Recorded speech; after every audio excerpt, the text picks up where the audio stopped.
so gross. My name's Phil. I'm Tom, and we're from Cedar Studios, and we've done all things audio for 2 Point Hospital. At 2 Point Hospital, over 52% of our patients believe they leave healthier than when they arrived. Our precisely calibrated equipment is operated by compassionate healthcare practitioners, many of whom have even been to medical school or watched ER.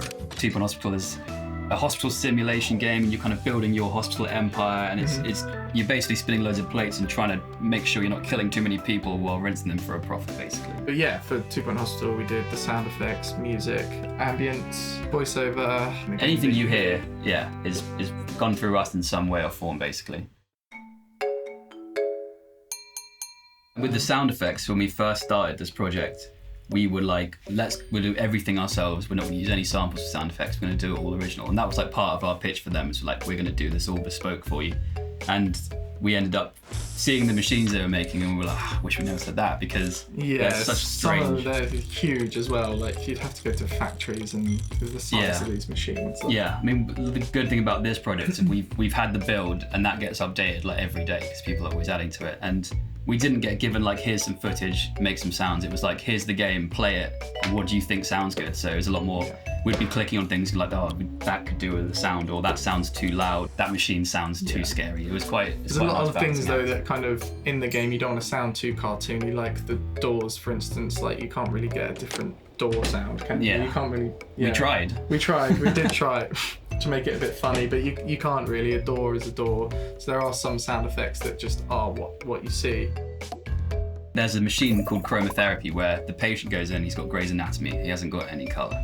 So he goes into this machine and it spins these 3 paint colours around and just sprays paint on them. And, like an Essex spray tan. Yeah, kind of like a spray tan thing, and there's like a curtain backdrop that the paint also hits. So we ended up messing with loads of stuff, and we got, I think the final one we used was the yogurt blowing through a straw onto an umbrella. So we had a mic set up here on the floor with Phil like blowing loads of yogurt. Pretty gross. Yeah, we kind of laid it up. We had like just blowing through the straws, which gave you the kind of airy sound. Then we had like the yogurt spraying out, and then we had the yogurt onto the umbrella, which kind of sounded like the curtain that they have on the back of the machine. You got this, big one. It's okay, have more. Oh man, this is like torture. The machines, because they're so ridiculous, it was trying to make them less realistic at some point. So it's like, how can we make this more silly? Yeah. A lot of the first stuff we did sound a bit too real for the game. It sounded a bit scary. And then when we kind of look back at it, we're like, it is a bit too, I don't know. Yeah, this man this cubism disease gets dropped in this like meat grinder. It was a bit, that sounds kind of gory. And then I think we ended up changing it to be more of like a bubbling, like that. We went with more of a silly kind of thing. Again, the sound design wise, it goes from like musical machines to like an MRI scanner, so it's completely there's strange. an MRI scanner which you contacted the animator, didn't you? Just like, how can we make this funny? Like, it's an MRI machine, it's pretty serious. What did he say? He was like, I think he said some things just aren't funny, and that's funny in itself. So he was like, it's quite nice having like a mummy machine, and then next door is just this MRI scanner, and it's kind of this weird juxtaposition that kind of makes it funny. The closest we got to like an actual brief was like an elevator music jukebox kind of feel. So there's like loads of different because there's a styles. radio DJ in the game. They wanted it to kind of sound like songs, but also not have vocals in, but still quite backgroundy too. So they didn't have to loop, which is quite nice, because most games you kind of have to have looping tracks. Whereas this, you kind of had a start and an end. Tracks that will last kind of 10-12 minutes, but they're not any longer than about 3 or 4 minutes. Yeah, like the same as like an average radio average song really. Yeah.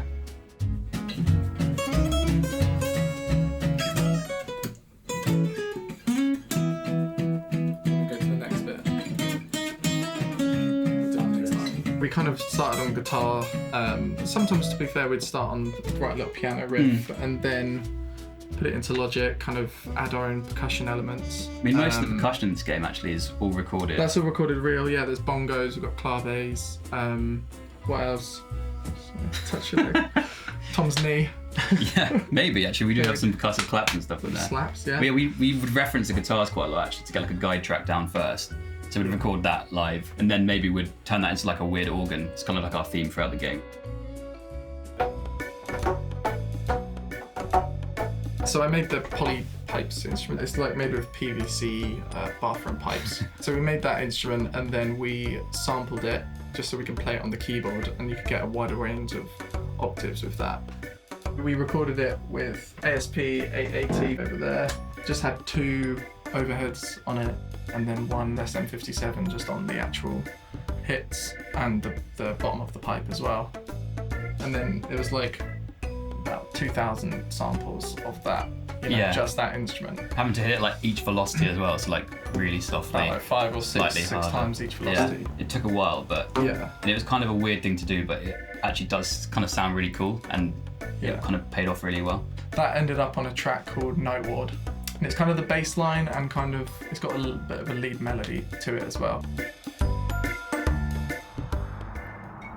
With the ambience in the game, we actually recorded it in quite a few locations. So we had the trees were done here in Guildford. Yeah. We did a beach in Spain, which Phil went out when we were all drinking and decided to go and record a beach on his own. Yeah. Dedicated. About 10, 11 at night. Yeah, it came out Everyone great. was wondering where Phil walked off with this microphone.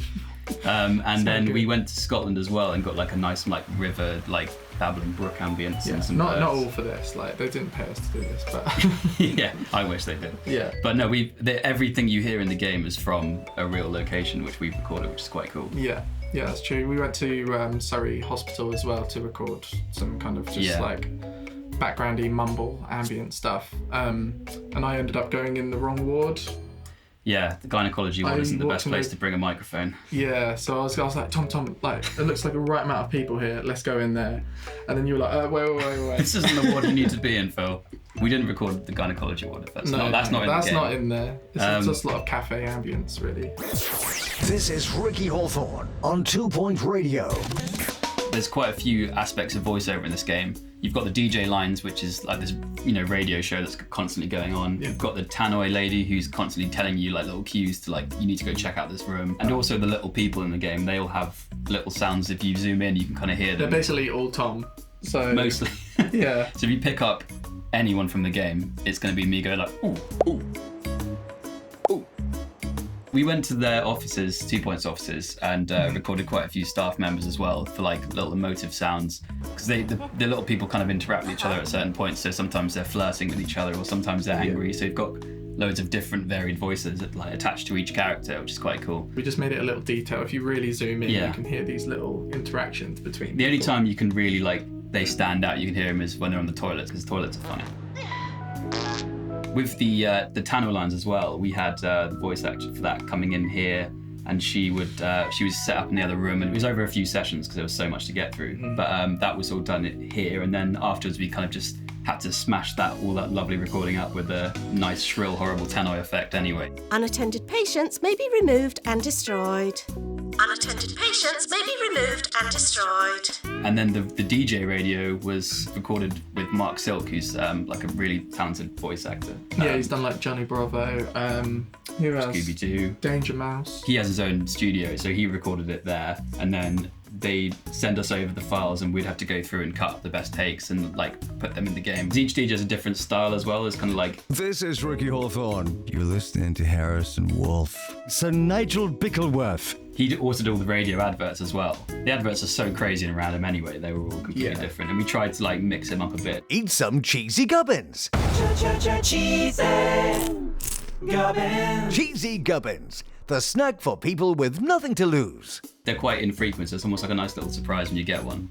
There was one advert that was recorded. It was like a fake pop star in this world they've made. Oh, yeah. And we've got this really talented singer called Sophie Worsley to actually like sing. We gave her like the lyrics they'd written and just like sing this little melody we gave her, and she just completely smashed it. And it's it's got a nice hilarious. smelling face and Fish whispers. Fish whispers. Fish whispers.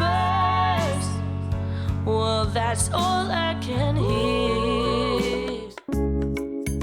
With the UI at the start, we tried to do it all real world sounds, didn't we? Then we did a rehaul like a couple months ago, and we kind of fell into this like bubbly kind of poppy Yeah, I think kind of bank of sounds. I think we ended up going. The UI sounds like it's all from this different space. Let's bring it all back together and make them all sound related. Yeah. So like with the pop, I think we ended up just having this really nice, satisfying like plunger pop or something. Yeah. And we ended up whacking it in ESX24 and just use that, and we could make, when you build, like when you place a room and build it, it's a satisfying like kind of wobble as it pops up.